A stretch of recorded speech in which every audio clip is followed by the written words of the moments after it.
கர்த்தர் இன்றைக்கு ஒவ்வொருவருக்கும் கொடுக்கிற முதல் வார்த்தை, நீ பயப்படாதே. ஆமென். நான் உனக்கு கேடகமாயிருப்பேன், நான் உனக்கு பலனாயிருப்பேன் என்று கர்த்தருடைய ஆவியானவர் பலிபீடத்திலிருந்து உரைக்கிறார். காதுள்ளவன் கேட்க கடவன். உன்னுடைய பயத்தை எடுத்து போட, உனக்கு ஒரு பாதுகாப்பை கொடுக்க கர்த்தர் உனக்கு துணையாய் இருப்பார் என்று, உனக்கு பெரிய மகா பெரிய பலனாய் இருப்பார் என்று கர்த்தருடைய ஆவியானவர் நம்முடைய மத்தியிலே திருவிழம் பற்றுகிறார். அல்லேலூயா, ஆமென். நீ பயப்படாதே. ஆபிரகாம் பலவிதமான காரியங்களோடு பயந்த சூழல், ஒரு பாதுகாப்பு இல்லாத ஒரு கேள்வியோடு வாழ்ந்து கொண்டிருந்தான். பாதுகாப்பின்மை.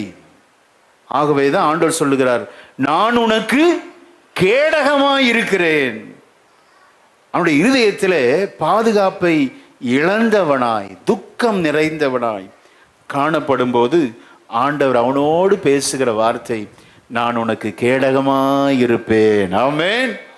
அடுத்து அவன் பலனற்றவனாய் இருக்கிறான், எம்டியா இருக்கிறான், வெறுமையா இருக்கிற ஆபிரகாமோடு ஆண்டவர் பேசுகிறார், நான் உனக்கு மகா பெரிய பலனாயிருப்பேன். அல்லேலூயா. பலன் என்றால் ஆங்கிலத்திலே ரிவார்டு என்று சொல்லப்படுகிறது. பலன்னா நம்ம அந்த ஸ்ட்ரென்த்து கிடையாது. பலன்னா ரிவார்டு. அப்படின்னா இவன் வெறுமையாக இருக்கிறான், எல்லாம் இருக்கிறது, வேலைக்காரர்கள் வேலைக்காரி, ஆனால் இருதயத்தில் ஒரு எம்டினஸ், ஒரு காலி இடம் இருக்குங்க. அந்த காலி இடத்தை நிரப்ப கர்த்தர் ஒருவரே வல்லவராயிருக்கிறார். ஆமென். நீங்களும் உங்கள் இருதயத்தில் சில காலி இடமாக நீங்கள் வந்திருக்கலாம். இந்த காரியம் நடக்கலை, இது நடக்கலை, இது எனக்கு பெரிய பாரமாக இருக்கிறது, ஒரு வெறுமையாக இருக்கிறேன் என்று வந்திருக்கலாம். ஆபிரகாமோடு பேசின அதே தேவன் இந்த ஆராதனையில் நம்மோடு பேசுகிறார், நான் உனக்கு மகா பெரிய பலனுமாய் இருக்கிறேன். அல்லேலூயா. உன் காலி இடத்தை நிரப்ப நானே வந்திருக்கிறேன் என்று கர்த்தருடைய ஆவியானவர் தம்முடைய வார்த்தையின் மூலம் திருவுளம் பெற்றுகிறார். நல்ல கரங்களை தட்டி கர்த்தருக்கு மகிமை செலுத்துவோமா? ஹல்லேலூயா, ஹல்லேலூயா, ஹல்லேலூயா. உன் பயத்தை எடுத்து போட, உன் பாதுகாப்பின்மை என்ற அந்த பயத்தை எடுத்து போட, உன் இல்லாமை நினைத்து புலம்பிக் கொண்டு வந்திருக்கிற அந்த பயத்தை எடுத்து போட கர்த்தர் அந்த காலி இடத்தை நிரப்ப வல்லவராய் வந்திருக்கிறார். அல்லேலூயா. அவரே நமக்கு பலன் உள்ளவராயிருக்கிறார். விசுவாசிக்கிறீங்களா? இந்த வேத வசனத்தை நம்ம எப்படி தியானிக்கணும்? ஒரு வேத வசனத்தை எடுத்துக்கொண்டு அதை தியானிக்கிற முறை ரொம்ப அவசியம். இந்த வேத வசனத்தின் முன்னும் பின்னும் நம்ம தியானிக்கணும். முன்பாகவும் தியானிக்கணும், பின்னால் என்ன சொல்லப்பட்டது. இப்போ வாசிங்க, இந்த வசனத்தின் முதல் வார்த்தை வாசிக்கலாம். இந்த காரியங்கள் நடந்த பின்பு. எந்த காரியங்கள் அப்படின்னா இதற்கு முன்னால் உள்ள அதிகாரத்துக்கு நம்ம கடந்து செல்லணும். அப்போ ஏதோ ஒன்று நடந்திருக்கு. சும்மா பயப்படலை ஆபிரகாம், சும்மா அவன் எம்டி ஆகல, இழந்து வெறுமையா இல்லை. அவர் ஆபிரகாமோடு பேசின அதே வார்த்தையை கொண்டு தமது ஜனத்தை திடப்படுத்த உங்களை கொண்டு வந்திருக்கிறார். விசுவாசிக்கிறீங்களா? நீங்களா வரல, இந்த வாரம் ஃபுல்லாக லீவு, எங்கேயோ நீங்கள் போயிருந்திருக்கலாம். கர்த்தர் இங்கே உங்களை கொண்டு வந்திருக்கிறாருன்னா, இந்த ஆராதனைக்கு கொண்டு வந்திருக்கிறாருன்னா, சோத்திரம், உங்களை திடப்படுத்தி, உங்களை பலப்படுத்தி, உங்கள் இல்லாமையை வெறுமையை நீக்கி கர்த்தர் உங்களுக்கு உற்சாகப்படுத்த, உத்வேகப்படுத்தி, தொடர்ந்து ஓடு என்று சொல்ல உற்சாகப்படுத்த இந்த உலகத்தில் வேற தேவன் இல்லை. அல்லேலூயா, ஆமென். நல்லா கவனிங்க. தமது ஜனம் எங்கெல்லாம் சோர்ந்து போகிறதோ அங்கே ஆண்டவர் தமது வார்த்தையை கொண்டு இடைப்பட்டு தமது ஜனங்களை உற்சாகப்படுத்துகிற நமது ஆண்டவரை போல இந்த உலகத்தில் ஒருவருமே இல்லை. ஆமென். ஆனால் இன்னைக்கு மருத்துவமனை பாருங்க, வாங்க வாங்க நாங்கள் இருக்கோம் அப்படிமா, சும்மா விட்டுருவாங்களா? பில்லு கட்டாமல் எல்லா ட்ரீட்மெண்ட்டும் கொடுப்பாங்க. பில்லு கட்டாமல் போயிட முடியுமா? நம்ம ஏதோ உலகம் நம்மளை வஞ்சிக்கிறது பாரு, நாங்கள் இருக்கிறோம், கவலையே படாதீங்க அப்படின்னு சொல்லுது. ஆனால் நம்மகிட்ட இருக்கிற எல்லா பணத்தையும் பிடுங்கிட்டு தான் நம்மளை ஓட்டாண்டி ஆக்கிட்டு அனுப்பி விட்டுறாங்க. அப்படி இன்னைக்கு நீங்கள் வெறுமையாக வந்திருக்கலாம், சோத்திரம். சில காலி இடத்தோடு வந்திருக்கலாம், பயந்து வந்திருக்கலாம். இந்த காரியங்கள் நடந்த பின்பு ஆபிரகாம் வாழ்க்கையில என்ன காரியம் நடந்துச்சு அதை நம்ம தியானிக்க போகிறோம். ஆமென். ஒரு காலத்துல நல்லா வாழ்ந்திருக்கலாம், இன்றைய ஆராதனையில நீங்க வெறுமையோடு வந்திருக்கலாம். கர்த்தரே உங்களுக்கு பலனை தருகிறவர். ஆமென். ஆபிரகாம் விரக்தியின் விளிம்பில் இருந்தான். என்ன நடந்தது என்றால், முந்தின அதிகாரத்தில் சுருக்கமாக சொல்ல விரும்புகிறேன். 5 ராஜாக்கள், இந்த சைடு 4 ராஜாக்கள், 2 பேருக்கும் சண்டை. இந்த 5 ராஜாக்கள்ல முதல் ராஜா சோதோம் கொமாரா, சோதோமின் ராஜா. இந்த 5 ராஜா, இங்கே பார்த்தீங்கன்னா 4 ராஜா. 2 பேருக்கும் பயங்கர அடிதடி பிரச்சனை. இப்போ என்ன நடக்குது அப்படின்னா, இதுல இந்த 4 ராஜா 5 ராஜாவை ஜெயித்து சோதோமில் இருக்கிற எல்லா பொருட்கள் ஆட்கள் எல்லாம் கொள்ளையடிச்சிட்டு போயிட்டாங்க, எல்லாம் சுருட்டிட்டு போயிட்டான். இப்போ சோதோமில குடியிருந்தது யார் என்றால், இந்த ஆபிரகாமுடைய சொந்தக்காரன் லோத். இருதயம் துடிக்குது, நம்மால குடும்பமா அடிச்சுட்டு போயிட்டானேன்னு சொல்லி இவர் 318 ஆட்களோடு இந்த சோதோமை முறியடித்த, இந்த 5 ராஜாக்களை முறியடித்த இந்த 4 ராஜாக்களோடு யுத்தம் பண்ணுகிறார். ஆபிரகாம் 318 ஆட்களோடு போய் யுத்தம் பண்ணி அவர்களிடத்தில் இருந்த ஆட்கள் பொருட்கள் எல்லாவற்றையும் மீட்டு கொண்டான். மீட்டு கொண்டு திரும்பி வருகிறான். இதான் ரத்தின சுருக்கம், சுருக்கமாக சொல்லியிருக்கிறேன். அந்த 5 ராஜா யார் வாசிக்க கேட்போம். முந்தின அதிகாரத்தின் 8ஆம் வசனத்தை வாசிக்கலாம். அப்பொழுது சோதோமின் ராஜாவும் குமோராவின் ராஜாவும் அத்மாவின் ராஜாவும் செபோயிமின் ராஜாவும் சோவார் என்னும் பேலாவின் ராஜாவும் புறப்பட்டு சித்தீம் பள்ளத்தாக்கில் 5 ராஜாக்கள். இந்த 4 ராஜாக்கள் யார்? அடுத்த வசனம். ஏலாமின் ராஜாவாகிய கெதர்லாகோமோரோடும் ஜாதிகளின் ராஜாவாகிய திதியாலோடும் சினேயாரின் ராஜாவாகிய அம்ராபேலோடும் ஏலாசாரின் ராஜாவாகிய அரிகியோகோடும் யுத்தம் பண்ண புறப்பட்டு அந்த 5 ராஜா முந்தின வசனத்தின் 5 ராஜாக்களோடும் இந்த 4 ராஜாக்களோடும் யுத்தம் பண்ணினார்கள். பாத்தீங்களா? யுத்தம். இதுலதான் ஆபிரகாம் சகோதரனுடைய குமாரனாகிய லோத்து குடியிருந்த அந்த சோதோமிலே இருந்தபடினால அவனையும் கொண்டு போயிட்டாங்க. 12ஆம் வசனத்தை வாசிக்கலாம். ஆபிராமின் சகோதரனுடைய குமாரனாகிய லோத்து சோதோமிலே குடியிருந்தபடியால் அவனையும் அவன் பொருள்களையும் கொண்டு போய் விட்டார்கள். எல்லாத்தையும் சுருட்டிட்டு போயிட்டாங்க. இப்ப ஆபிராம் பார்க்கிறாரு, இது நல்ல இல்லைன்னு சொல்லி 318 ஆட்களோடு 14ஆம் வசனத்தை எல்லாம் சேர்ந்து வாசிக்கலாமா? 14 வாசிக்கலாம். தன் சகோதரன் சிறையாக கொண்டு போகப்பட்டதை ஆபிராம் கேள்விப்பட்ட போது அவன் தன் வீட்டிலே பிறந்த கைபடிந்தவர்களாகிய 318 ஆட்களுக்கும் ஆயுதம் தரிப்பித்து போதும் துரத்தி கொண்டு போய் எல்லாவற்றையும் அவன் மீட்டு கொண்டான். 16ஆம் வசனத்தை வாசிங்க. 16. சகல பொருள்களையும் திருப்பி கொண்டு வந்தான். தன் சகோதரனாகிய லோத்தையும் அவனுடைய பொருள்களையும் ஸ்திரீகளையும் ஜனங்களையும் திருப்பி கொண்டு எல்லாம் திருப்பி கொண்டான். இப்பொழுது முழு ஜெயம் பெற்றவனாய் காணப்படுகிறான் ஆபிரகாம். அல்லேலூயா, ஆமென். அடிக்கடி நான் சொல்லுவேன், நம்முடைய வாழ்க்கையிலே வெற்றியும் தோல்வியும் கலந்திருக்கிறது. ஒரு வெற்றி வந்த உடனே மகிழ்ச்சியில திளைத்திடக்கூடாது.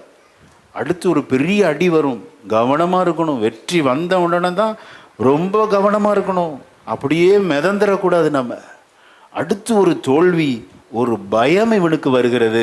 இந்த காரியங்கள் நடந்த பின்பு. எந்த காரியங்கள்? இப்பதான் ஒரு யுத்தம் முடிஞ்சிருக்கு, யுத்தத்தில் ஒரு பெரிய வெற்றி வந்திருக்கிறது, அதுக்கப்புறம் ஒரு கான்வர்சேஷன் இருக்கு, அதை தியானிக்க போகிறோம். இந்த காரியங்கள் நடந்த பின்பு ஆபிரகாமுடைய இருதயத்தில் ஒரு பயம் ஆட்கொள்கிறது. நீங்க வெற்றி பெற்று வந்திருக்கலாம், நல்ல காரியம் நடந்து முடிஞ்சு வந்திருக்கலாம், ஆனாலும் பார்த்தீங்கன்னா அந்த இருதயத்தில் ஒரு பயம் இருந்துக்கிட்டே இருக்கலாம். எதிர்கால பயம். அடுத்து என்ன நடக்கும்? நம்ம இருதயத்தில் எப்பவும் அடிக்கடி வருகிற கவலை என்ன? அதுதான், அடுத்து என்ன? இதெல்லாம் முடிஞ்சிருச்சு, வாட் இஸ் த நெக்ஸ்ட்? அடுத்து என்ன நடக்கும்? நல்லா தான் போகுமா? ஸ்மூத்தாக போகுமா? அல்லது பெரிய இழப்புக்குள்ளே நம்ம ஆகிவிடுவோமா? ஒன்றும் புரியலையே, என்னதான் நடக்கும் அப்படின்னா, இன்னைக்கு நம்ம தியானிக்க போகிற வசனத்திலிருந்து உங்களுக்கு நல்ல கர்த்தர் ஆலோசனை தருவார். அல்லேலூயா! எத்தனை பேர் விசுவாசிக்கிறீங்க? ஆமென். நிறைய ஆஃபர் விடுவாங்க, அதில் நீங்கள் சிக்கிக்கொள்ளக்கூடாது. ஆமென். ஒரு எச்சரிப்பின் செய்தி தான் இந்த செய்தி. அல்லேலூயா! பொருள் ஆசை நம்ம ரொம்ப வஞ்சிச்சிரும். உங்களுக்கு ஆண்டவர் வேண்டியதெல்லாம் தருவாருங்க. நான் விசுவாசிக்கிறேன், இந்த தேவ செய்தி உங்களுக்கு பெரிய நன்மையை கொண்டு வரும். விசுவாசிக்கிறீங்களா? கடன் வாங்க நீங்க மாட்டீங்க. ஆமென். அநேக ஜாதிகளுக்கு கடன் கொடுக்கிறவர்களாய் கர்த்தர் மாற்றுவார். விசுவாசிக்கிறவங்க நல்ல கரங்களை தட்டி, ஓ பொருளாசையோ மண்ணாசையோ ஓ இந்த உலக ஆசை தேவ ஜனத்தை அணுக முடியாது. இப்போ அவனுக்கு ஒரு டெஸ்ட் வருது. நல்ல கவனிங்க, எப்போனாலும் பைபிளை தத்துவத்தை கொடுத்துருவாரு, ஆசீர்வாதத்தை கொடுத்துருவாரு. அதுக்கப்புறம் பார்த்தீங்கன்னா ஒரு டெஸ்ட் வைப்பார். விசுவாசம் சோதிக்கப்படும். ஆமென். அழிந்து போகிற பொன் வெள்ளி அக்கினினாலே சோதிக்கப்படுகிறது. நீங்க போட்டிருக்கிற செயின், போட்டிருக்க அந்த ஜிமிக்கி எல்லாம் அக்கினினாலே சோதிக்கப்பட்டு இந்த பளபளன்னு வந்திருக்கு. நீங்க பூமியை தோண்டின உடனே அப்படி அந்த கலர் வந்துருச்சா? அக்கினி அவைகளை சோதித்து அதனுடைய களிம்பை அகற்றி சுத்த பொன்னாக விளங்க செய்கிறது பாருங்க. அதுபோல நம்முடைய விசுவாசமும் பலவித சோதனைகளால் சோதிக்கப்படும். ஆமென். ஆண்டவரை விசுவாசிக்கிறோம் சொல்றோம், சோதனைகளில் நாம் நிலைத்து நிற்கிறோமா? சோதனைகளில் நாம் கர்த்தரையே நம்பி இருக்கிறோமா அல்லது மனிதர்களை சார்ந்து இருக்கிறோமா? இதை டெஸ்ட் பண்ணுவாருங்க. ஆபிரகாமுக்கு பல வாக்குத்தத்தங்களை கொடுத்திருக்கிறார். நான் உன்னை பெரிய ஜாதி ஆக்குவேன், அப்படித்தானே? உன் பேரை பெருமைப்படுத்துவேன், உன்னை ஆசீர்வதிக்கவே ஆசீர்வதிப்பேன். இப்படி பலவிதமான அந்த வாக்குத்தத்தங்களை கொடுத்த தேவன் இப்போ ஒரு டெஸ்ட் வைக்கிறார். என்ன டெஸ்ட்? ஜெயத்திற்கு பின்பு நம்முடைய வாழ்க்கையிலே ஒரு சோதனை நடத்தப்படும். என்ன சோதனை அப்படின்னா, நம்முடைய விசுவாசம் களங்கம் இல்லாமல் இருக்கிறதா, நம்முடைய நம்பிக்கை கர்த்தர் பேரில் உறுதியாக இருக்கிறதா. இதுதான், வேற ஒன்றும் கிடையாது. நம்ம டெஸ்ட் வச்சு நம்ம விழ தள்ளிட மாட்டார். சோதனைகளை சகிக்கிற மனுஷன் பாக்கியவான், முடிவிலே அது மகிமையா இருக்குங்க. இப்போ இவனுக்கு ஒரு டெஸ்ட் வருது. என்ன டெஸ்ட் அப்படின்னா, சோதோம் ராஜா இவனை நோக்கி சொல்லுகிறார், ஜனங்களை எனக்கு தாரும், பொருட்களை நீர் எடுத்துக் கொள்ளும் அப்படிங்கிறான். வாசிக்கலாம், 21ஆம் வசனத்தை வாசிக்கலாம். சோதோமின் ராஜா ஆபிராமை நோக்கி, ஜனங்களை எனக்கு தாரும், பொருள்களை நீர் எடுத்துக் கொள்ளும் என்றான். பயங்கரமான ஆஃபருங்க. பொருட்களை நீர் வைத்துக் கொள்ளும், ஜனங்களை என்கிட்ட கொடுத்துரு அப்படிங்கிறார். எந்த ராஜா சொல்றாரு? சோதோம் ராஜா. ஜெயிச்ச ராஜாவா தோத்து போன ராஜாவா? தோத்து போன ராஜா. 5 ராஜால ஒருத்தர் தான் சோதோம் ராஜா. இந்த 4 ராஜா ஜெயித்தவர்கள். இவங்க ஆஃபர் கொடுக்கல. இந்த தோத்து போன ராஜா சொல்றான், ஒரு ஆஃபர் கொடுக்கிறான், பொருட்களை எடுத்துக்கொள்ளும், ஜனங்களை எனக்கு தாரும். அல்லேலூயா. சோதோம்ங்கிற ராஜா இடத்துல இந்த உலகத்தை நீங்க வச்சு பாருங்க. பொருட்களை அள்ளிக்கிட்டு போங்க அப்படிங்கிறாங்க. ஒரு ₹1 டவுன்லோட் பேமெண்ட்டுங்கிறாங்க. ஒரு 5000 கட்டினா போதுங்கிறாங்க. 1,00,000 நாங்கள் பொருட்களை நீங்கள் எடுத்துகிட்டு போங்க, பொருட்களை எடுத்துகிட்டு போங்கங்கிறாங்க. என்னென்ன ஆஃபர் பாருங்க. வேதமும் நமது வாழ்க்கையும் அப்படியே ஒத்து போகிறது. அல்லேலூயா. ஆமென். ஒரு வேத பகுதியை நம்ம வாசித்தா அதை நம்முடைய வாழ்க்கையோடு தொடர்பு படுத்தி பார்க்கணும். சோதோம் ராஜா தோற்று போன ராஜா, வெறுங்கையோடு இருக்கிறான். இந்த உலகம் தோற்று போனது, உலகத்திலே உபத்திரவம் உண்டு, திடன் கொள்ளுங்கள், ஆனாலும் உலகத்தை ஜெயித்தேன் என்கிற ராஜாதி ராஜா நம்மோடு இருக்கிறார். ஆனால் தோற்று போன உலகம் சொல்லுது, பொருளாசையை காண்பித்து, அதுவும் 2 வாரம் தான் பயங்கர சலுகைன்னு சொல்லி அள்ளி வீசுவாங்க. சிக்கி விடாதீர்கள், கர்த்தர் உங்களை ஆமேன் பாதுகாப்பாய் நடத்துவார். ஆமேன். இந்த டெஸ்ட்டில் ஆபிரகாம் பாஸ் ஆயிட்டார். அல்லேலூயா. உங்களுக்கு நிறைய ஆஃபர் வரலாம். இந்த இடத்துல வந்து குடியிருங்க, இந்த இடத்துல வந்து இதை செய்யுங்க, உங்களுக்கு நாங்கள் எல்லாம் இலவசமாக தரோன்னு சொல்லி உலகம் உங்களை வஞ்சிக்கிற சில பிளானோடு திட்டங்களோடு ஒரு சில வந்திருக்கிறீங்க. ஆவியானவர் இன்றைக்கு அந்த பிளான் எல்லாம் உடைக்க விரும்புகிறார். அல்லேலூயா. நாங்கள் எவ்வளோ பிளான் போட்டு வச்சுருக்கிறோம் பாஸ்டர், எங்களுடைய ஆசை விருப்பத்தெல்லாம் நிறைவேற்ற நீங்கள் இப்படி போட்டு உடைக்கிறீங்களே, உங்கள் நன்மைக்காகத்தான். நீங்கள் எதுலையும் சிக்கி கொள்ளக்கூடாது. ஆமேன். சோதோமின் ராஜா பல ஆஃபர்களை தரான் பாரு. ஜனங்களை கொடுத்துருங்கிறான், பொருட்களை எடுத்துக்கோ. ஜனங்கள் எவ்வளோ விலையேற பெற்றவருங்க. ஸ்தோத்திரம். கவனிங்க, ரொம்ப கவனமாக இருக்கணும் வாழ்க்கையில். இந்த தோற்று போன ராஜா அவனிடத்தில் நிறைந்திருந்தது. 13 வாசிங்க. சோதோம் ராஜா எப்படிப்பட்டவர், சோதோமின் ஜனங்கள் எப்படி இருந்தாங்க? சோதோமின் ஜனங்கள் பொல்லாதவர்களும் கர்த்தருக்கு முன்பாக மகா பாவிகளுமாயிருந்தார்கள். பாத்தீங்களா? வணிக ஆசையை காட்டி கவர்ச்சியான சலுகைகள், பொய்யான வாக்குறுதிகளை அள்ளி வீசுகிறான் இந்த சோதோம் ராஜா. நல்லா கவனிக்கணும். லோத்து சோதம் பகுதியை தான் தேர்ந்தெடுத்தான். நமக்கு தெரியும், ஏன்னா கண் பார்க்கறதுக்கு பச்சை பசேன்னு இருந்துச்சுங்க. உலகம் கொடுக்குற ஆஃபர்லாம் பயங்கரமான ஆஃபர், கண்களுக்கு இனிமையாக இருக்கும், உங்கள் நேரத்தை உறிஞ்சிவிடும், உங்கள் ஆற்றலை இழக்க செய்யும். ஆமேன். சோத்திரம். உங்களை பலவீனப்படுத்தி விடும், உங்களுடைய நேரங்களெல்லாம் விரயமாக்கி உங்களை ஓட்டாண்டியாக மாற்றிடும். ஜாக்கிரதை. அல்லேலூயா. தோற்று போன சோதோம் ராஜாவின் ஆஃபரை கவனிங்க. அதை மனதில் வைத்து இவன் சொல்ற வார்த்தையை கவனிங்க. ஆபிரகாம் என்ன சொல்றாரு வாசிக்கலாம். 22ஆம் வசனத்தை வாசிங்க. அதற்கு ஆபிராம் சோதோமின் ராஜாவை பார்த்து, ஆபிராமை ஐஸ்வர்யவான் ஆக்கினேன் என்று நீர் சொல்லாதபடிக்கு நான் ஒரு சரட்டையாகிலும் பாதரட்சையின் வாரையாகிலும் உமக்கு உண்டானவைகளில் யாதொன்றையாகிலும் எடுத்துக்கொள்ளேன் என்று வானத்தையும் பூமியையும் உடைய உன்னதமான தேவனாகிய கர்த்தருக்கு நேராக கையை உயர்த்துகிறேன். அப்பா, என்ன விசுவாச வார்த்தை. ஹல்லேலூயா. என் கையை ஆண்டவருக்கு நேராக உயர்த்துகிறேன். உன் பொருள்ல ஒரு பாதரட்சையின் வார் கூட வேண்டாம். என்ன விசுவாசம் பாருங்க. ஆண்டவர் மேல அத்தனை நம்பிக்கை. உன் ஆஃபர் எதுவுமே வேண்டாம், என் கர்த்தருடைய ஆசீர்வாதமே எனக்கு போதும். அல்லேலூயா. ஆமென். டெஸ்ட்ல பாஸ் ஆயிட்டாருங்க. இன்னொரு ராஜா வர்றாரு. அவர் யார் அப்படின்னா சாலேமின் ராஜா. ஆமென். ஸ்தோத்திரம். சாலேம் என்றால், ஷாலோம் என்றால் சமாதானம். அவர் வார்த்தையை கவனிச்சு பாருங்க. அவர் கொடுக்கிற ஆஃபர். இன்னைக்கு உங்க முன்பாக இந்த 2 ராஜா வந்து நிற்கிறார். உலகம் என்கிற சோதோமின் ராஜா, சாலேம் என்ற சமாதானத்தின் ராஜா இயேசு கிறிஸ்து இங்கே நிற்கிறார். இந்த 2 ஆஃபர்ல எதை நீங்கள் ஏற்றுக்கொள்ள போகிறீர்கள்? சாலேமின் ராஜா என்ன சொல்றார் வாசிக்கலாம். அந்த 18ஆம் வசனத்தை வாசிங்க. அன்றியும் உன்னதமான தேவனுடைய ஆசாரியனாயிருந்த சாலேமின் ராஜாவாகிய மெல்கிசேதேக்கு அப்பமும் திராட்சரசமும் கொண்டு வந்து அவனை ஆசீர்வதித்து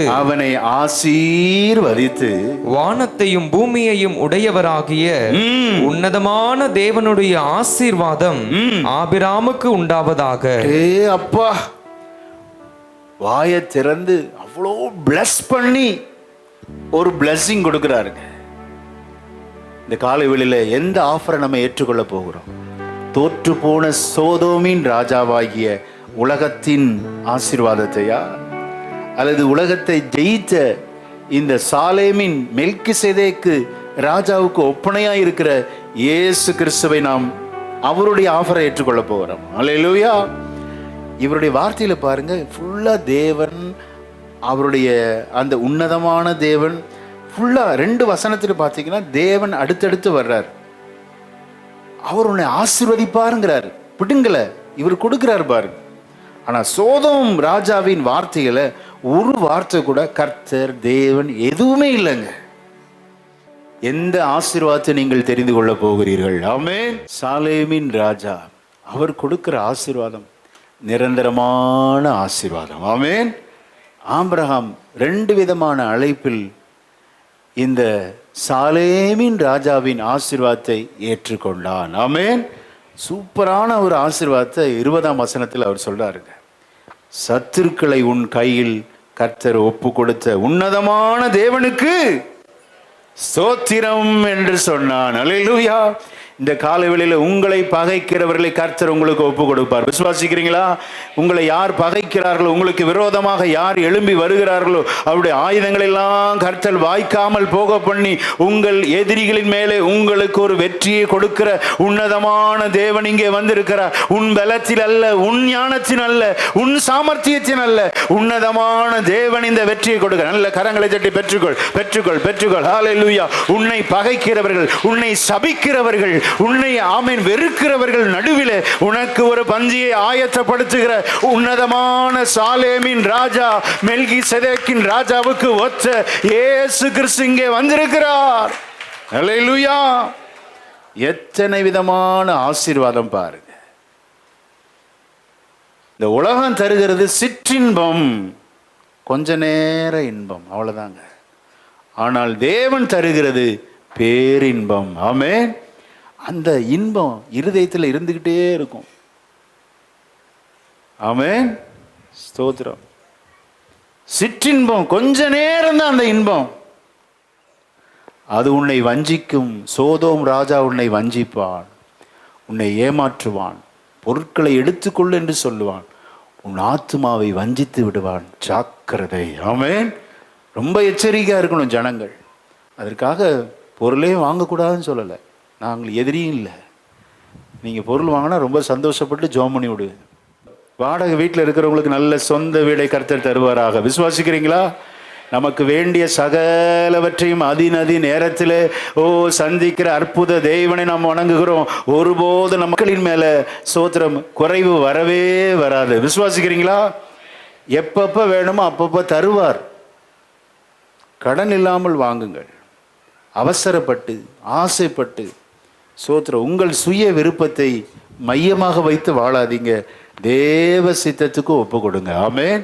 நேற்று உபவாச ஜபத்தில் தியானித்தோம். தேவ சித்தம் ரொம்ப இம்பார்ட்டன்ட்டுங்க. தேவ சித்தம் தான் நம்மை அருமையான ஆவிக்குரியவர்களாக மாற்றும். சிலது பிடிச்சிருக்கும், ரொம்ப பிடிச்சிருக்கும். ஆனால் தேவ சித்தம் இருக்கா? தேவ சித்தத்தை என்றைக்கு நம்ம மையமாக வைத்து வாழ்கிறோமோ அந்த வாழ்க்கை அற்புதமான வாழ்க்கை. ஆமென். தேவ சித்தம் இல்லாத ஆசீர்வாதம் வேண்டாம், அப்படி நிக்கணுங்க. அதான் ஆவிக்குரியவர்கள். கோடி கிடைக்கட்டுமே, கோடி ரூபாய் கிடைக்கட்டும், தேவ சித்தம் இல்லாத ஆசீர்வாதம் நம்மை நரகத்துக்கு நேராய் கொண்டு போய்விடும். பொருளை எடுத்துக்கொள்ளும், ஜனங்களை தாரும், பொருள் கிடைச்சிரும், ஆத்மா வஞ்சிக்கப்பட்டுருமே. ஆத்மா எவ்வளவு விலையேற பெற்றது பார்த்தீங்களா? அருமையான சார்லஸ் கிர்க், அவரை சுட்டு கொண்டார்கள் யுஎஸ்ஏல. அவருடைய பிரசங்கம் முழுக்க முழுக்க பார்த்தீங்கன்னா தேவ சித்தம். ஏசாயா 6:8 அந்த மனைவியுடைய சாட்சியை கேட்டேன். கண்ணிலேருந்து தண்ணி வந்துக்கிட்டே இருக்குங்க, நான் ஸ்டாப்பபிள். கேட்குற நமக்கும் வருது, அவங்க பேசுகிற அவங்களுக்கும் வந்துக்கிட்டே இருக்கு. சின்ன வயசில் 31 வயசு தான். அவரை சுட்டு கொண்டு விட்டார்கள். சத்தியத்துக்காகவே வாழ்ந்தார். தைரியமாக எல்ஜிபிடியை அப்போஸ் பண்ணி பேசினாருங்க. எல்ஜிபிடியை சப்போர்ட் பண்ணுற சபைகளே இருக்கிறதுங்க யுஎஸ்ஏல. ஆண்கள் ஆண்கள் திருமணம் செய்யலாம், பெண்கள் பெண் சபையில் இருக்கு. அப்படி பொல்லாத நாட்களிலே சத்தியத்தை பப்ளிக்கா 3000 4000 பேர் மத்தியில் நீ இருக்கிற தொடர்பு சரியில்லை என்று சத்தியத்திற்காகவே வாழ்ந்து ஜீவனை விட்டார். தயவு செய்து சபைக்கு போங்க, சத்தியத்துக்கு நில்லுங்க. சத்தியத்துக்காக என்னுடைய கணவனார் உயிரை விட்டார். ஏசாயா 6:8 அடிக்கடி பிரசங்கம் பண்ணுவாராம், இதோ அடியேன். அல்லேலூயா. ஆண்டவர் சொல்ல, என் காரியமாய் யார் போவார்கள்? ஹியர் ஐ ஆம், இதோ அடியேன் என்று சொல்லி தேவனுக்காகவே வாழ்ந்து இரத்த சாட்சியாய் மரித்திருக்கிறார் பாரு. அதுக்கப்புறம் கீழே கமெண்ட்ஸ் படித்து பார்த்தேங்க, ஒரு மனிதன் அவ்வளோ தியாகமாக வாழ்ந்தா ஒரு பெரிய எழுப்புதல் நிச்சயம் உண்டாகும். ஆமென். பல வருஷமாக சபைக்கு போகாதவங்க இப்போ எல்லா சர்ச்சும் நிரம்பி வழிதான், கண்ட்ரோல் பண்ண முடியல. இந்த ஒருவனுடைய அந்த வீர மரணம், தேவனுக்காய் வாழ்ந்தது, ஆமென், சத்தியத்துக்காக நின்றது, பொதுவெளியிலே பாவத்தை கண்டித்து உணர்த்தினதினால் அடைந்த மரணத்தின் நிமித்தம், அந்த மரணத்தை செய்தவனை மன்னித்த மனைவியின் வார்த்தை நிமித்தம் கீழே சொல்றாங்க, பல வருஷம் நாங்கள் போனதில்லை, சார்லஸ் கிர்க்குக்காக இன்னைக்கு நாங்கள் ஃபேமிலியாக சர்ச்சுக்கு போகிறோம் அப்படிங்கிறாங்க. பெரிய ஒரு ரிவைவல் அந்த ஒரு மனிதனால் உண்டாயிருக்கு. பார்த்தீங்களா? யோசிச்சு பார்த்தேன். சத்தியத்துக்காக தேவ சித்தத்தின், அவருடைய மெசேஜில் ஃபுல்லாக நிறைய பார்த்தீங்கன்னா தேவ சித்தம் தானா.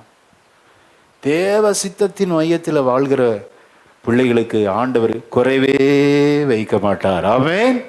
நீங்கள் நினைக்கலாம், நம்ம போயிட்டாரு, எத்தனை வாழ்கிறோன்னு பிரயோஜனம் இல்லை. எத்தனை நாட்கள் உருப்படியாக வாழ்ந்திருக்கோம், ஆண்டவருக்காக நம்ம எத்தனை உண்மையான வாழ்க்கை வாழ்ந்திருக்கோம் அப்படிங்கிறது தான் பெருசுங்க. எதுக்கு சொல்கிறேன் அப்படின்னா, நம்முடைய சாய்ஸ் கரெக்டாக இருக்கணும். ஆமென். நிறைய ஆஃபர் வரும், வஞ்சிக்கப்பட்டுறாத. ஸ்தோத்திரம். ஒரு உன்னதமான தேவனுடைய ஆஃபர், மெல்கிசேதேக்கின் முறைமையின்படி சாலேமின் ராஜா ஒரு ஆஃபர் கொடுக்கிறார். ஆமென். உன்னதமான தேவனுடைய ஆசீர்வாதம் உன்னுடைய மேல் உண்டாவதாக. அல்லேலூயா. உன் சத்துருக்களின் நீ ஜெயிப்பாய், உன்னதமான தேவனுடைய பலத்தினால் ஜெயிப்பாய். ஏற்றுக்கொண்டா இருப்பார். கவனிங்க, இப்போ இந்த காரியங்கள் நடந்த பின்பு ஆபிரகாமுக்குள்ள ஒரு கலக்கம் வந்த ஆஃபரெல்லாம் விட்டாச்சு. அப்படிதானே நம்ம இருதயத்திலும்? இப்போ நீ ஜெயிச்ச இந்த 4 ராஜா உன்னை பின்தொடர்ந்து வந்தா உன் கதி என்னவாகும்? நீ அவர்களை தோற்கடித்து இவரிடத்திலிருந்து எல்லாம் பறித்து கொண்டு இந்த தோற்று போன ராஜாவுக்கு எல்லாத்தையும் திருப்பி கொடுத்துட்ட நீ. ஆமல்ல, தோத்த ராஜாவுக்கு கொடுத்துட்டோம். இப்போ இந்த ஜெயிச்ச ராஜா திருப்பி வந்தா நம்ம என்ன பண்றது? அதான் இந்த காரியங்கள் நடந்த பின் அவனுக்கு பயம். நம்ம இருதயத்தில் சத்தியத்துக்காக வாழ்கிறோமே, நம்ம பிள்ளைகளுடைய எதிர்காலம் எப்படி இருக்கும்? நமக்கு நல்ல ஒரு வாழ்வு உண்டா? இப்படி அநேகரை விட்டு நான் வந்திருக்கிறேன். என் சொந்த பந்தங்களை எல்லாம் என்னை வெறுத்திருக்கிறது. சபைக்கு வருவது நிமித்தம் எல்லாராலும் நான் கைவிடப்பட்டிருக்கிறேன். என்னுடைய குடும்பத்தில் ஒரு நல்லது நடந்தா யார் வருவா? பெரிய கேள்வியோடு இருக்கிற தேவஜனமே, ஆபிரகாமுடைய இருதயத்தில் அப்படி இருந்தது. மீண்டும் இந்த 4 ராஜாக்களின் படையெடுப்பு வந்தா நான் என்ன செய்வேன்? எனக்கு பாதுகாப்பு இல்லையே, எனக்கு குழந்தையும் இல்லையே. இருக்கிறப்ப எவ்வளோ கஷ்டமா இருக்குங்க. நான் வாழ்வதே எதற்காக என்ற ஒரு பெரிய கேள்வியோடு ஆபிரகாம் இருந்தபோது ஆபிரகாமோடு தரிசனத்திலே ஆண்டவர் பேசுகிறார். நீ பயப்படாதே ஆபிரகாமே. அல்லேலூயா. ஆமென். நான் உனக்கு கேடகமும் நான் உனக்கு மகா பெரிய பலனுமா இருக்கிறேன். அல்லேலூயா. இந்த காலை வேளையில வசனத்தை கேட்கிற தேவஜனத்தோடு ஆண்டவர் பேசுகிறார். சத்தியத்துக்காக வாழ்கிறாயா? சத்தியத்திற்காக நான் என்னை தனிமைப்படுத்தி விட்டேன், என் சொந்த ஊரை விட்டேன், என் தகப்பன் வீட்டை விட்டேன். ஆமென். சோத்திரம். அறியாத இடத்துல சத்தியத்திற்காக தேவனுக்காக நான் ஒற்றை மனிதனாய் நிற்கிறேனே. என்னுடைய குடும்பத்தில் நதி வரும்போது யார் எனக்கு எனக்கு உதவி செய்வார்கள் என்று பெரிய கேள்வியோடு பயத்தோடு இருக்கிற தேவஜனமே, இன்றைக்கு ஆண்டு உன்னோடு பேசுகிறார். நீ பயப்படாதே, நான் உனக்கு கேடகமும் நான் உனக்கு மகா பெரிய பலனுமாய் இருக்கிறேன். நானே உனக்கு துணை செய்வேன். உன்னுடைய காரியங்கள் எல்லாம் நான் பார்த்துக் கொள்வேன். நீ எதற்கும் பயப்படாதீங்க. இருதயம் பலவிதமான சோர்வுகள். ஆண்டவர் சொன்னார், ஆவிக்குரிய சபைக்கு போவோன்னு சொல்லி என் ஜனத்தை விட்டுருக்கேன்.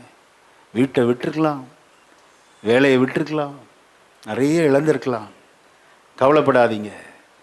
இந்த ஆபிரகாம் அந்த வெறுமை நிமித்தம்தான் சோதம் ராஜா கேட்குறாரு, பொருளை எடுத்துக்கப்பா, ஜனங்களை கொடுத்துருங்கிறார். இங்கேருந்து ஜெயிச்சுட்டு வந்தான் பாரு. இப்போ எனக்கு ஒரு பாதரட்சையின் ஒரு சரடு கூட வேணாம்னு சொல்லி எல்லாத்தையும் கொடுத்து, இப்போ இவன்கிட்ட ஏதாவது இருக்கா? எதுவுமே இல்லை. வெறுமை, பூஜ்ஜியம். உனக்கு 2 விதமான பயம். இந்த 4 ராஜா வந்து திருப்பி அடிப்பான். இன்னொன்று, எல்லாத்தையும் கொடுத்துட்டோம், வெறுமை. 2க்குமே ஆண்டவர் கொடுக்குற பதில், நான் உனக்கு கேடகமா இருக்கிறேன். அல்லேலூயா. நான் உனக்கு ஷீல்டா இருக்கிறேன் ஆபிரகாம், பயப்படாத அப்படிங்கிறார். அந்த 4 ராஜா வரமாட்டான். நானே உனக்கு கேடகமா இருந்து உன்னை அவனுடைய கையிலிருந்து உன்னை பாதுகாப்பேன். இப்போ உனக்கு ஒரு தைரியம் வந்துருச்சு. இன்னொரு வார்த்தை என்னன்னா, மகா பெரிய பலன், ரிவார்டு. இவனுக்கு இப்போ எம்டியா இருக்கிறான், ஒன்றும் இல்லை, எல்லாம் கொடுத்துட்டான் சோதம்கிட்ட. விசுவாச வார்த்தை அறிக்கை பண்ணி இப்போ ஆண்டவர் சொல்றார், நான் உனக்கு மகா பெரிய பலனுமாயிரும். இருதயத்தின் நிறைவினால் வாய் பேசும். ஆபிரகாம் என்ன பேசுறாரு? அடுத்த வசனத்தை வாசிக்கலாம். 2ஆம் வசனத்தை வாசிங்க. அதற்கு ஆபிராம், கர்த்தராகிய ஆண்டவரே, அடியேனுக்கு என்ன தருவீர்? இவ இருதயம் கலங்கி இருக்கிறது, பயந்து இருக்கிறது. என்ன ஆண்டவரே எனக்கு தருவீங்கப்பா? நான் தகப்பன் வீட்டை விட்டு வந்தேன், என் நாட்டை, சொந்த இடத்தை விட்டு வந்தேன். அந்த இடத்துல மிகுந்த ஐஸ்வர்யவான் ஆபிரகாம். என் இனத்தை விட்டேன், வீட்டை விட்டேன், தகப்பனை விட்டேன், தகப்பன் வீட்டை விட்டேன். எனக்கு என்ன ஆண்டவரே தருவீங்க? என் இருதயம் முழுவதும் காலியா இருக்குங்க. இருதயத்தில் வெறுமையோடு வந்திருக்கிற தேவ ஜனமே, கர்த்தர் இன்றைக்கு உன்னோடு பிரத்யட்சமாய் பேசிக் கொண்டிருக்கிறார். அல்லேலூயா, ஆமென். அவன் இருதயத்தில் என்ன அப்படின்னா, வாசிங்க, தொடர்ந்து வாசிங்க. நான் பிள்ளை இல்லாமல் இருக்கிறேன். தமஸ்கு ஊரானாகிய இந்த எலியேசர் என் வீட்டு விசாரணை கர்த்தனாய் இருக்கிறானே என்றான். நல்லா கவனிக்கணும். இவன் இருதயம் முழுவதும் இப்ப என்ன அப்படின்னா, எனக்கு பிள்ளை இல்லை, எதிர்காலம் சூனியமா இருக்கிறது, நான் யாருக்காக வாழ்றேன் ஆண்டவரே? என் வீட்டு வேலைக்காரன் தான் இன்னைக்கு எஜமானா இருக்கிறான், எலியேசர், அவனுக்காகவா நான் வாழ்றேன்? இந்த கேள்வியோடு வந்திருக்கிற தேவஜனம் இங்கு இருக்கிறார்கள் ஒரு சிலர். ஆபிரகாம் இருதயத்தில் இருந்த அதே கேள்வி, அடியேனுக்கு என்ன தருவீர்? இத்தனை வருடம் உம்மை நான் சேவிக்கிறேன், உம்மை பணிந்து கொள்ளுகிறேன், உமக்கு கொடுக்கிறேன், உம்மை கனம் பண்ணுகிறேன், அதிகாலை ஜபத்துக்கு வர்றேன். ஆனால் என் எதிர்காலம் பெரிய கேள்வியாக இருக்கிறது. எனக்கு பிள்ளை இல்லை. வயதான நாட்களில் யார் கவனிப்பார்கள்? வயசானவங்கிட்ட போய் கேட்டு பாருங்க, உங்களுக்கு என்ன கவலை? இன்னும் ஒரு சில வருஷம் ஓகேங்க, ரொம்ப வயசாகிறப்ப யார் பார்க்கறது? சொத்தை யாருக்கு அதிகமாக எழுதி கொடுக்குறாங்களோ அவனும் பார்க்காம போயிட்டு என்ன பண்ணுறது? பெரிய கேள்விங்க. வயதானவர்களுக்கு இருக்கிற பெரிய ஒரு கேள்வியாக தான். வரப்போகிற மருமக எப்படி இருப்பா தெரியாது. பையனை கூட்டிகிட்டே போயிட்டு என்ன செய்கிறது? சொத்தெல்லாம் எழுதி வைன்னு சொன்னால் என்ன செய்கிறது? கணவன் இல்லை, மனைவியும் இல்லை, நான் தனி கணவனாக வாழ்கிறேன் என்று ஆண்கள் நினைக்கலாம். அல்லது பெண்கள் கணவன் இல்லை, என்ன செய்கிறது? எதிர்காலம் எப்படி இருக்கும்? பெரிய கேள்வி. சொத்து பத்தெல்லாம் இருக்கு, ஆனா பிள்ளை இல்லையே. வயதான நாட்கள் யார் என்னை கவனிப்பார்கள்? கொஞ்சம் முடியாம போயிருச்சுன்னா யார் என்னை போஷிப்பார்கள் என்ற கவலையோடு ஆபிரகாம் இருந்தான். ஒருவேளை அதே கவலையோடு இருக்கலாம் தேவஜனம். ஆண்டவர் உங்களுக்கு பேசுகிறார். ஆமென். உங்களுக்கு ஆண்டவரே பலனாக இருப்பாருங்க. ஆமென். வயது முதிர்ந்த நாட்களிலும் நீங்கள் கனி தந்து பசுமையும் புஷ்டியுமாக இருப்பீர்கள். நீங்கள் தான் உங்கள் பிள்ளைகளுக்கு பேர பிள்ளைகளுக்கு ஆசீர்வாதமாக இருப்பார்கள் ஒழிய அவர்கள் அல்ல. யார் கஞ்சி ஊற்றோ யாருக்கு இப்படி நினச்சா யாரும் கஞ்சி ஊற்றவே மாட்டாங்க. நீங்கள் எல்லாருக்கும் சாப்பாடு கொடுப்பீங்க. ஆமென். அது வாழ்க்கை துணையை இழந்த ஆண்கள் இருக்காங்க பாருங்க. அவங்க பிள்ளைகிட்டேருந்து வாங்க மாட்டாங்க. பிள்ளைகளும் நல்ல செட்டிலாக இருப்பாங்க, நல்ல வசதியாக இருப்பாங்க. ஏன்னா இது கொடுத்த கைங்க. பிள்ளைகளை பேர பிள்ளைகள்லாம் போஷித்த கை. இது எப்படி போய் ஒரு டீ தாமா அப்படின்னு கேட்பாங்களா? கேட்க மாட்டாங்க. பெண்களை இழந்த ஆண்களைப் போல உலகத்தில் வருத்தம் நிறைந்ததில் ஒருவரும் இல்லை. வாழ்க்கை துணை என்றைக்கு வயதான பருவத்தில் இழக்கிறாங்களோ அதை போல கொடுமை உலகத்தில் எதுவுமே இல்லை. ஆபிரகாம் இருதயத்தில் எப்படிப்பட்ட பாரங்கள்! அடியேனுக்கு என்ன தருவீர்? நான் பிள்ளை இல்லாமல் இருக்கிறேன் ஆண்டவரே. அப்படி ஆபிரகாமுக்கு ஒரு பெரிய கேள்வி, எதிர்காலத்தில் என்ன நடக்கும்? அடியேனுக்கு என்ன தருவீர்? நான் பிள்ளை இல்லாமல் இருக்கிறேன். இந்த தமஸ்கு ஊரனாகிய எலையேசர் தான் பிள்ளை இல்லைன்னா அங்கே யார் வேலைக்காரனோ அவன் தான் சுதந்திரவாளி. இந்த எஜமானுக்கு அடுத்து யார் தான் முதலாளி? இந்த வீட்டு வேலைக்காரனில் நல்ல மேனேஜர் போஸ்டில் அவன் தான் எஜமான், அடுத்து இவன் தான். அப்போ ஆண்டவர் சொல்கிறாரு, இல்லை இல்லை, தப்பு கணக்கு போட்டுறாத. நான் நீ நினைப்பதை விட நீ வேண்டுவதை விட அதிகமாய் செய்கிறவர். அல்லேலூயா. அடுத்த வசனத்தை வாசிங்க. அடுத்த வசனம் ஆண்டவர் அவனோடு பேசுகிற வார்த்தை இன்றைக்கு நமக்கு ஆறுதலான வார்த்தை. ஆபிராம், தேவரீர் எனக்கு புத்திர சந்தானம் அருளவில்லை. இதோ என் வீட்டிலே பிறந்த பிள்ளை எனக்கு சுதந்திரவாளியா இருக்கிறான் என்றான். அப்பொழுது கர்த்தருடைய வார்த்தை அவனுக்கு உண்டாகி, இவன் உனக்கு சுதந்திரவாளி அல்ல, உன் கர்ப்ப பிறப்பாய் இருப்பவனே உனக்கு சுதந்திரவாளி ஆவான் என்று சொல்லி அவர் அவனை வெளியே அழைத்து நீ வானத்தை அண்ணாந்து பார், நட்சத்திரங்களை என்ன உன்னாலே கூடுமானால் அவைகளை என்ன என்று சொல்லி பின்பு அவனை நோக்கி உன் சந்ததி இவ்வண்ணமாயிருக்கும் என்றார். அல்லேலூயா. இவன் மனசுல நினைச்சிட்டு இருக்கான், எலையாசார் தான் அடுத்த சுதந்திரவாளி. இல்லை இல்லை, இவன் அல்ல, உன் கற்ப பிறப்பு தான் உனக்கு சுதந்திரவாளி. அல்லேலூயா. இன்னைக்கு நீங்க ஒரு திட்டத்தோடு இந்த சபைக்குள்ள என்ட்ராயிருக்கலாம். அந்த திட்டம் அல்ல, அதை விட உங்களை உயர்த்துகிற உன்னதமான தேவனுடைய திட்டம் இருக்கிறது. அவைகளில் மகிமையாக வெளிப்படும். ஓ, நீ கலங்கி போய் பயந்து போய் வந்திருக்கிற காரியத்தில் கர்த்தர் உனக்கு ஒரு அற்புதம் செய்வார். நல்ல கரங்களை தட்டி ஹல்லேலூயா. நீ நினைப்பதை விட நீ வேண்டிக் கொள்வதை விட கர்த்தர் பெரிய காரியங்களை செய்ய போகிறார். அது உன் புத்திக்கு எட்டாதது, ஆமென், மூளைக்கு ஆராய்ந்து முடியாத பெரிய காரியங்கள். நீ நினைப்பதற்கும் நாம் ஜெபிப்பதற்கும். கரங்களை தட்டி சொல்லுவோம், நீ நினைப்பதற்கும். ஆமென், ஆமென், ஆமென். களி கூறுவோம், சொல்லி மகிழ்வோம், களி கூறுவோம். கவலைகள் மறந்து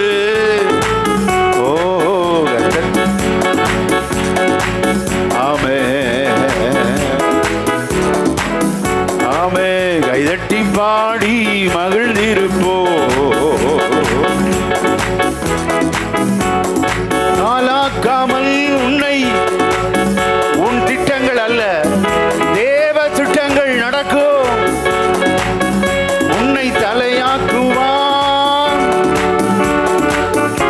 சொல்லுங்க, களி கூறுவோம்.